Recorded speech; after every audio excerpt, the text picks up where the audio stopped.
So I don't know if Donald Trump is in full-on diminished cognitive capacity.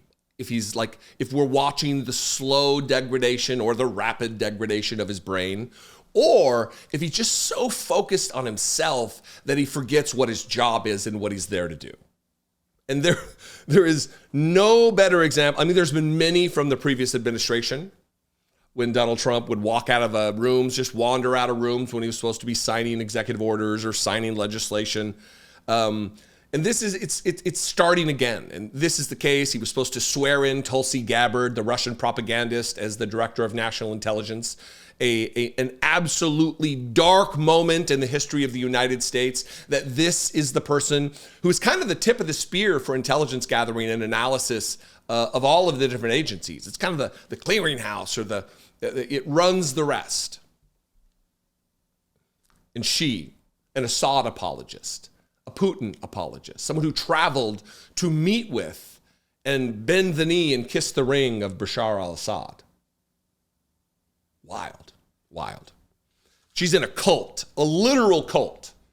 Have you seen the video? Maybe I'll find the video. Maybe I'll put that in. I didn't have it prepped to play. Yeah, let me do this. It's off track. It's off topic. It's off track here, but it's good. Watch this weird culty video of the new director of national intelligence.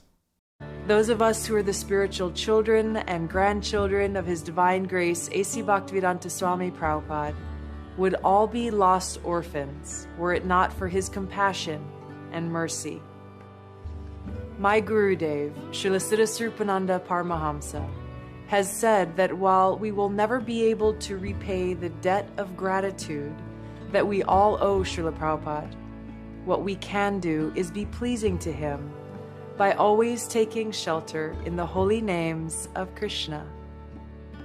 By taking shelter in the names of Krishna, we too may become lovers of Krishna, whose lives are motivated by compassion and love for others.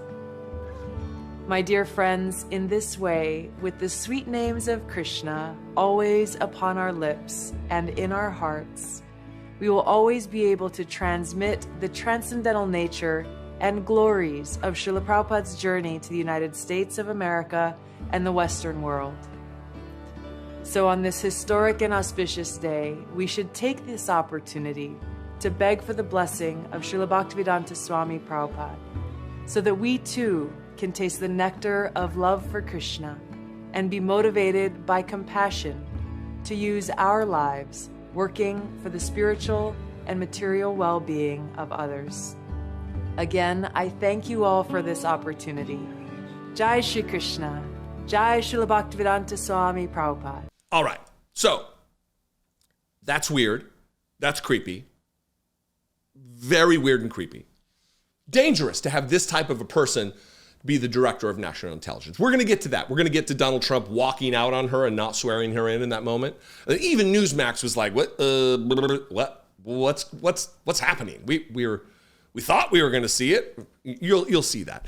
But the other thing, the overarching thing here that I really want to talk about that's really not in the thumb or the title is Donald Trump is also a Russian propagandist who is giving literal Russian talking points relative to the cause of the war in Ukraine. And Donald Trump, what distracted him while he's giving it all of his stupid opinions in front of the microphone?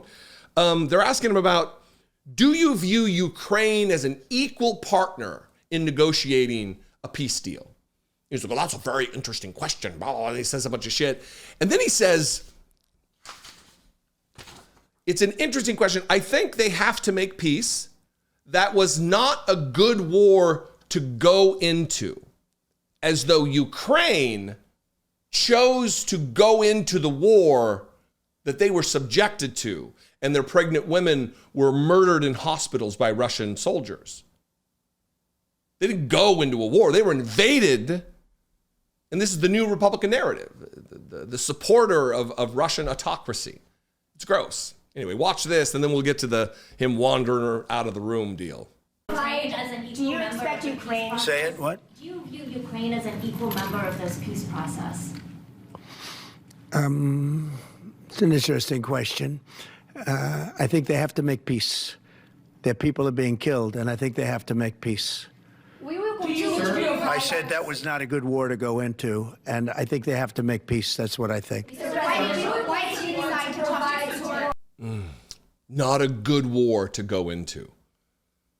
Not a good war to go into. Listen, language gives us, we have the commonality of language. It gives us the ability to understand where someone's motivation lies. And this is one of those situations.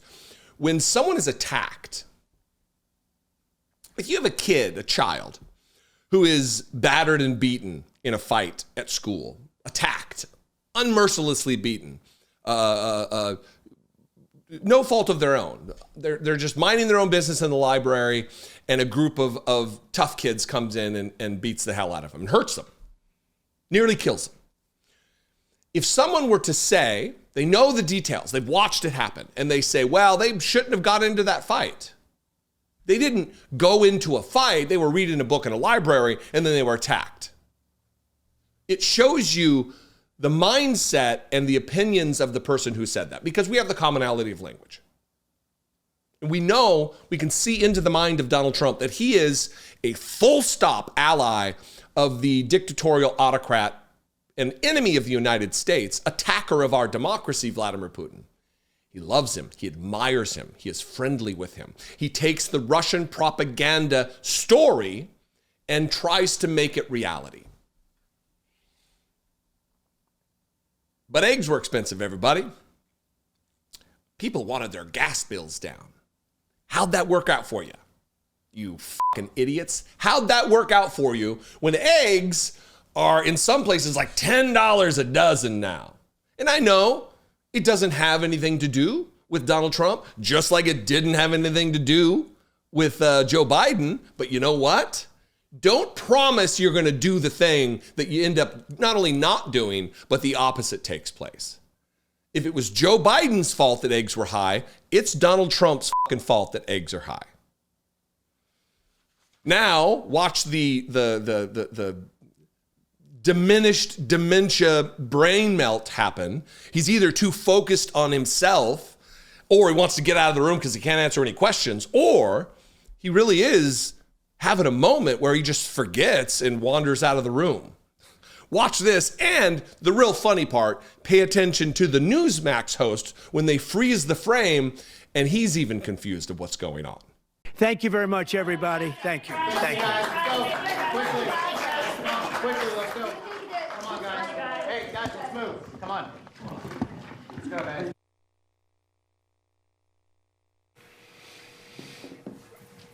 All right, folks, there you go. President, we were hoping to see Tulsi Gabbard getting sworn in here, but apparently that's not going to happen.